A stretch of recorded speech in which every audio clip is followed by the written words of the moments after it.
आप देख रहे हैं न्यूज ऑफ फतेहपुर। आइए रुक करते हैं खबरों की ओर। जनपद आगमन में डॉक्टर सुचिता चतुर्वेदी, सदस्य राज्य बाल अधिकार संरक्षण आयोग द्वारा जनपद में जिला चिकित्सालय, उच्च प्राथमिक विद्यालय, महात्मा गांधी नगर क्षेत्र फतेहपुर एवं महिला कल्याण विभाग के अंतर्गत संचालित वन स्टॉप सेंटर का निरीक्षण किया गया। निरीक्षण के दौरान सदस्य द्वारा जिला चिकित्सालय में साफ सफाई सुचारू रूप से कराए जाने हेतु CMS महिला को निर्देशित किया गया। वह विद्यालय के निरीक्षण के दौरान विद्यालय में बच्चों की संख्या अत्यंत कम पाई गई, जिसके क्रम वन स्टॉप सेंटर के निरीक्षण के दौरान साफ सफाई एवं पत्रावली के रखरखाव को सुचारू रूप से किए जाने हेतु प्रभारी सेंटर मैनेजर को निर्देशित किया गया। निरीक्षण के उपरांत सदस्य द्वारा लोक निर्माण विभाग के निरीक्षण भवन में विभिन्न विभागों में संचालित बालकों से संबंधित योजनाओं की समीक्षा की गई। निरीक्षण में डॉक्टर सुचिता चतुर्वेदी, सदस्य राज्य बाल अधिकार संरक्षण आयोग रिशांत कुमार, जिला प्रोबेशन अधिकारी राजेंद्र साहू, अध्यक्ष बाल कल्याण समिति जिला कार्यक्रम अधिकारी, जिला बेसिक अधिकारी, मुख्य चिकित्सा अधिकारी, जिला दिव्यांगजन सशक्तिकरण अधिकारी, जिला अल्पसंख्यक कल्याण अधिकारी, सहायक श्रमायुक्त अधिकारी, क्षेत्राधिकारी, नगर प्रभारी, ASTU आदि उपस्थित रहे। रिपोर्ट प्रवीण कुमार के साथ। क्या जांच आप रखा, बताएं थोड़ा। आज फतेहपुर आगमन हुआ इसलिए कि एक समीक्षा बैठक करना चाह रहे थे जी। क्योंकि बच्चा लगभग हर विभाग में बच्चा है और इस बच्चे से संबंधित सरकार की जो महत्वपूर्ण योजनाएं हैं उनकी समीक्षा करना था। इसी समीक्षा से पूर्व एक बेसिक अपना जो विद्यालय था उसका निरीक्षण किया गया। ये कंपोजिट विद्यालय महात्मा गांधी क्षेत्र नगर में जो है उसका निरीक्षण किया गया। एक टीचर 165 बच्चा पढ़ा रही थी, यानी कि आज उपस्थिति ज़रूर कम थी लेकिन पंजीकृत बच्चा लगभग 165 है। इसी को लेकर जब BSA से बातचीत हुई तो ये पता चला कि मेन समस्या कहाँ पर है।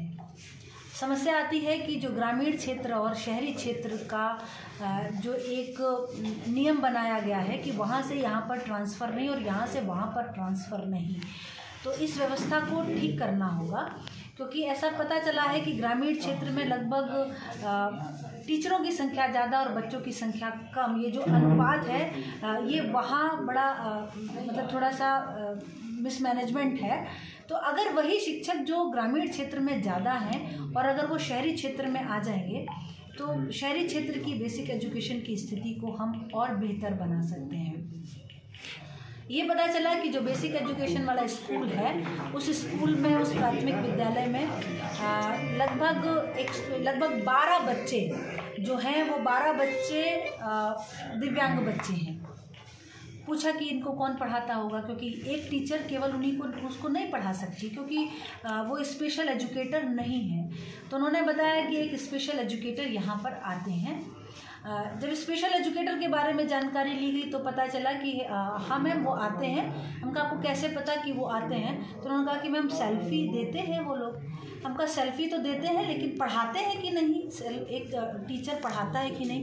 क्योंकि उस विद्यालय में अगर स्पेशल एजुकेटर आता है तो उस स्पेशल एजुकेटर आने के साथ साथ दिव्यांग बच्चों से संबंधित सामग्री होनी चाहिए कि वो कैसे ब्रेल पढ़ाते होंगे या मूक बधिर बच्चे को जो साइन लैंग्वेज देते होंगे तो वो कैसे दे रहे होंगे। तो ये बेसिक समस्या वहाँ पर समझ में आई और ये केवल वहीं की नहीं, कुछ और जगहों से भी एक स्कूल से बहुत कुछ मतलब हमको भी जानकारी मिली कि ऐसा भी कहीं कुछ व्यवस्थाओं को ठीक करना होगा। तो ये 12 बच्चे स्पेशल एजुकेटर के माध्यम से अच्छे से पढ़ें, इसके लिए भी वहाँ पर दिशा निर्देश दिए गए। अक्सर मैम ये भी नहीं, इस पर भी ध्यान दिया? हाँ बिल्कुल ध्यान दिया। आज जैसे उन्होंने कहा कि बच्चा इनरोल्ड है 35, उपस्थिति 7 की। आप खुद सोचिए कि जब एक टीचर है अकेली और उस टीचर को पोर्टल पर सब कुछ डालना है, वहाँ की पुताई भी उसको करानी है, वहाँ के टाइल्स भी उसको लगवाने हैं, वहाँ का रसोई भी उसको देखनी है, तो एक टीचर वो गांव-गांव जाकर, शहर-शहर जाकर, अपने मोहल्ले में जाकर बच्चों को लेकर आए तो वो पढ़ाएगी कब? तो बहुत बड़ा एग्ज़ाम इस समय टीचर्स का, अपने आप एक टीचर का एग्ज़ाम है ये पेरेंट्स को भी समझना चाहिए। सरकार ने एक व्यवस्था दी, एक स्कूल दिया, एक विद्यालय दिया, जहाँ पर टीचर दिए, जहाँ पर मिड डे मील दिया, जहाँ पर किताबों के लिए और कॉपी किताबों के लिए पैसा दिया, सब कुछ सरकार ने किया। आपको क्या करना है, केवल बच्चे को स्कूल तक भेजना है। क्या ये मोटिवेशन एक पेरेंट का नहीं होना चाहिए कि उसको स्वयं अपने बच्चे को वहाँ पर भेजना चाहिए? इसके लिए मैं स्कूल की, सरकार की, विभाग की कोई लायबिलिटी नहीं है, कोई जिम्मेदारी नहीं है।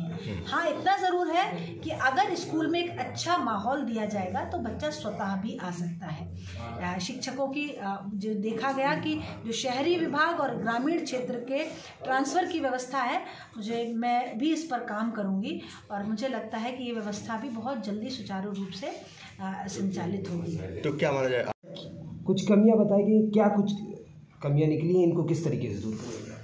आज मैं डॉक्टर रघुनाथ सिंह, चिकित्सा अधिकारी पोषण पुनर्वास स्केल में कार्यरत हूँ।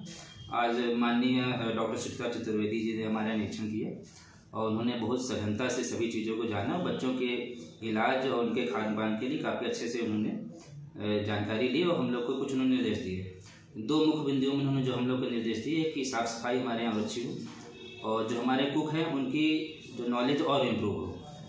और कुक की नियुक्ति के बारे में उन्होंने जिक्र किया, क्योंकि नियुक्ति सीएमओ सर या प्रशासन की तरफ से होती है, तो उसके लिए तो हम शासन से, सीएमओ सर से ही अपना डिस्कस करेंगे, लेकिन उनकी नॉलेज इम्प्रूव करने के लिए हम आगे कोशिश करते रहेंगे, जिससे उनको अकेले भी अगर कुछ काम करें तो उनको किसी तरह के बच्चों की डाइट या फीड बनाने में दिक्कत ना है। अभी कितने कुपोषित बच्चों का आप जो है इस तरीके से देख रेख कर रहे हैं? वर्तमान समय में हमारे यहाँ 4 कुपोषित बच्चे भर्ती हैं और कुपोषित बच्चों के देखभाल के लिए हम लोग 2 तरह की फीड तैयार करते हैं, F75, F100। F75 को सामान्य भाषा में पतला दूध कहते हैं। जब बच्चा शुरू आता है तो स्टार्टिंग हम लोग F75 करते हैं। जागरूकता के लिए उनके क्या क्या कार्यक्रम आप कर रहे हैं? जागरूकता के लिए जो बच्चे हमारे यहाँ भर्ती होते हैं उसके लिए प्रत्येक शाम को हमारे यहाँ सिस्टर या डाइटिशियन के द्वारा एक काउंसलिंग सेशन किया जाता है, जिससे उनको हैंड वॉशिंग, अपने लोकल संसाधन से बच्चों के लिए कैसे खाना बनाएं और कैसे किसी बीमारी में सही समय में अस्पताल जाएं। कुपोषण से दूर करने के लिए जो भी चीज़ें हम बच्चों के साथ कर सकते हैं, उसके लिए हमारे पास एक कैटलॉग और प्रत्येक शाम को जो भी ड्यूटी में सिस्टर है उनके एक काउंसलिंग सेशन करती है। कितने बच्चों को आप कुपोषण से मुक्त कर चुके हैं अब तक? अगर इस साल के हम लोग बात करें तो लगभग अभी तक 134 बच्चे जो हैं जो हमारे यहाँ कुपोषण से मुक्त हुए हैं। और इसके लिए थोड़ा नई पहल हमारे यहाँ और शासन की तरफ की गई, जो पहले नहीं थी। अभी 6 महीने पहले हम लोग केवल बच्चों को भर्ती करके ही इलाज करते थे, लेकिन चूंकि कई बार ऐसा होता है कि बच्चे किसी पारिवारिक परिस्थिति में भर्ती नहीं हो रहे हैं, तो अब एनआरसी में ओपीडी की भी सुविधा की गई, जिसमें ऐसे बच्चे जो भर्ती नहीं हो रहे हैं उनको हम लोग पहले दिन की डोज अपने यहाँ ही लगा देते हैं। बाकी अगले 15 दिन की डोज उनकी दवाएं और विटामिन की गोलियां और खान पान में कैसे करना है वो हमारे यहाँ सलाह देकर उनको घर भेज देते हैं और हर 15 दिन में एक फॉलोअप करते हैं। तो 134 बच्चे हमारे यहाँ ऐसे हैं जिनका जो भर्तियों के इलाज लिए हैं और ठीक होकर गए हैं। 10% बच्चे हैं जो पुरानी गंभीर बीमारियों को जिनको रेफर करना पड़ता है। निरीक्षण हुआ है, कमियां मिली हैं, उनको क्या किस तरीके से आप दूर करेंगे?